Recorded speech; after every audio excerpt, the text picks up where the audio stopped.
হে আজরাইল,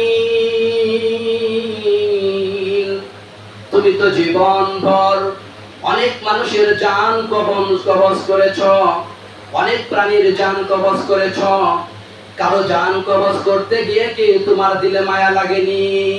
জিবরাইল আজরাইলকে প্রশ্ন করা হলো, আজরাইল মালাকুল মাউত, আপনি তো জীবন ভরা অনেক মানুষের জান কবজ করেছেন, অনেক প্রাণীর জান কবজ করেছেন, এমন কি কোনো ঘটনা ঘটেনি যে কোনো মানুষের জান কবজ করতে গিয়ে আপনার দিলে একটু মায়া লেগেছে বা কষ্ট লেগেছে? আজরাইল এবার উত্তর করলো, দুইটা মানুষের জান কবজ করার সময় আমার দিলে একটু মায়া লেগেছিল। কয়টা? দুইটা। দুইটা মানুষের জান কবজ করতে গিয়া আজরাইলেরও একটু কষ্ট লেগেছিল। একটি ঘটনা হলো, একটা বিশাল বড় জাহাজ মহাসমুদ্রের মাঝখান দিয়ে ভ্রমণ করছিল, চলতেছিল। হঠাৎ করে সমুদ্রে সামুদ্রিক ঝড় তুফান শুরু হয়ে যায়। সমুদ্রের বিশাল বিশাল ঢেউয়ের মাঝখানে জাহাজটা পড়ে সামুদ্রিক ঝড়ের কারণে ভেঙে লন্ডভন্ড হয়ে গেল। জাহাজের যাত্রীগুলো একে একে পানিতে ডুবে সবাই মৃত্যুবরণ করতে লাগলো। সেই জাহাজের মধ্যে একজন যাত্রী ছিলেন, একজন মহিলা। যেই মহিলার পেটে বাচ্চা ছিল, মহিলাটা ছিল প্রেগনেন্ট।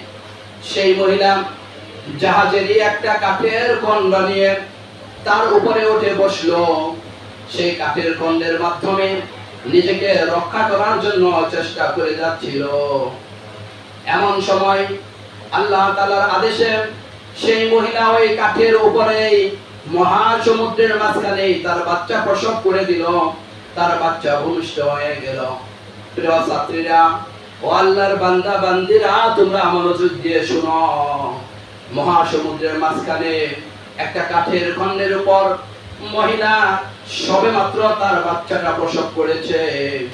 এমন সময় আল্লাহ তাআলার পক্ষ থেকে আজরাইলের কাছে ফরমান আসলো, আজরাইল, তুমি এই মহাসমুদ্রের মাঝখান থেকে ওই কাঠের খণ্ডের উপরে যে শিশু বাচ্চা আর তার মা বসে আসে, ওই কাঠের খণ্ডের উপরে থেকে ওই শিশুর সামনে থেকে তার মায়ের জানটা কবজ করে নিয়ে আসো।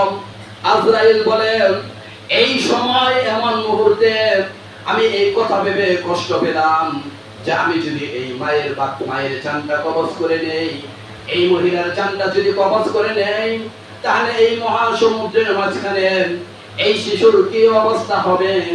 এই বিষয়টা চিন্তা করে আমি মনে একটু কষ্ট পেয়েছিলাম, কিন্তু করার কিছু নাই। রব্বুল আলামিনের আদেশ, সেটা অবশ্যই অবশ্যই বাস্তবায়ন করতে হবে। ঠিক না ভাই? এই অবস্থায় এই বাচ্চার সামনে থেকে মহাসমুদ্রের মাঝখানে এই মহিলার জান কবজ করতে গিয়া আজরাইল আলাইহিস সালামের একটু কষ্ট হয়েছে।